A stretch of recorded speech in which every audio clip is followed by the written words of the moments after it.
Thanks for staying with us. The application for a review and setting aside of Shell's seismic blasting plan along the Eastern Cape Wild Coast continues in the High Court in Gqeberha. Yesterday, the applicants argued that the petroleum giant never had environmental authorization and never consulted properly. Today, the court heard replying arguments from Impact Africa Limited, which was outsourced by Shell to conduct public consultations. The legal team argued that newspapers were selected to communicate their decision because of the apparent greater reach.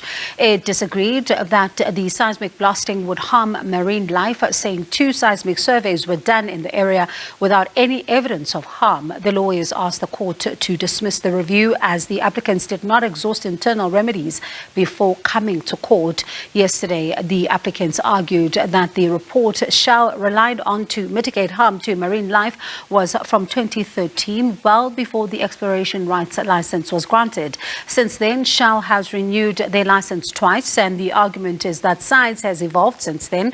They say Shell was never granted the environmental authority to conduct the exploration of oil and gas. Today's petrol price hike, well, in fact, it's being implemented tomorrow. It is a train smash for many commuters. Prices go up between R2.33 and R2.43. It could have been worse if government had not extended a reduction in the general fuel levy. That keeps prices down by R1.50. To discuss, we're joined by the Deputy Director General at Treasury, Ismail Momoniat. Mr. Momoniat, thank you very much for being with us, and thank you for some relief. But couldn't government have gone even further? Hi, Francis, and to your viewers. Look, I think government has recognized that, the scale of the increase is so large that there'll be hardship for households and businesses. And in a way, that we all need help in trying to adjust to the new reality. In terms of whether government could have done more, government's got to balance various objectives. We've obviously got a budget. It's directed towards expenditure, which aims to help households. We've got a fiscal framework. We've got to raise revenue. So I think what government has done is to try and balance these objectives.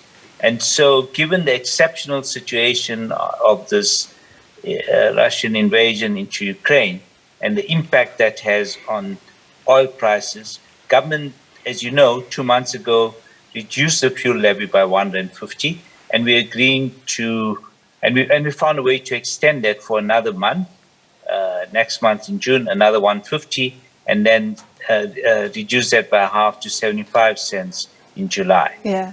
It will bring some relief, but it certainly won't go. It's not possible to protect households from these very strong global forces, which are driven by the price of Brent crude oil, and of course the rand-dollar exchange, and of course there are fuel taxes as well. So those 3 factors really drive the price.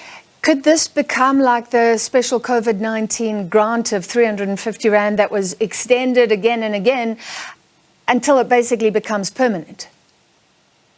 I don't think so. I think that the fuel levy, there's good reason to have a fuel levy. Good sort of public interest reasons. Fossil fuels on the one hand are very dirty from a climate change perspective, from a health perspective. So countries tend to, countries like in Europe tend to have even higher fuel levies than South Africa does. Of course, the outlier is the US, where the fuel levies are very low, but that's not driven by good reasons. In the last administration, the president was even denying that there was climate change, for example. So that's the wrong reason to have such lower fuel prices. But look, there's some scope. We are sort of trying to rationalize some of the levies that are there. And certainly government is looking at the road accident fund to try and break the dependence on the fuel price.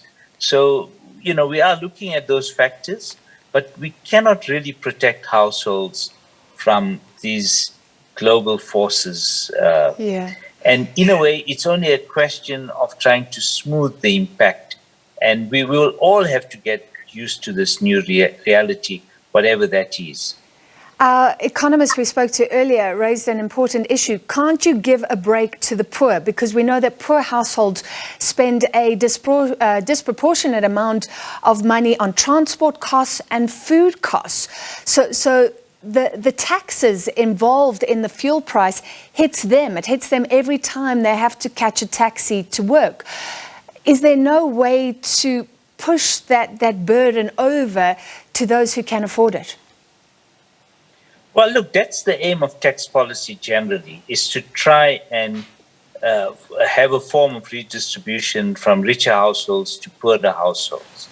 And of course, given the spatial divide we have in South Africa, and many poor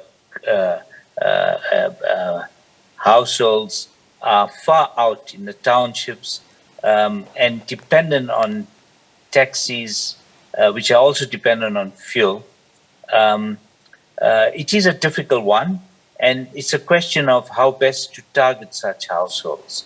Now, at the moment, we're doing it in a way where everyone benefits from the fuel levy, both rich and poor households. Down the line, I guess, it would help to try and narrow it down to poorer households.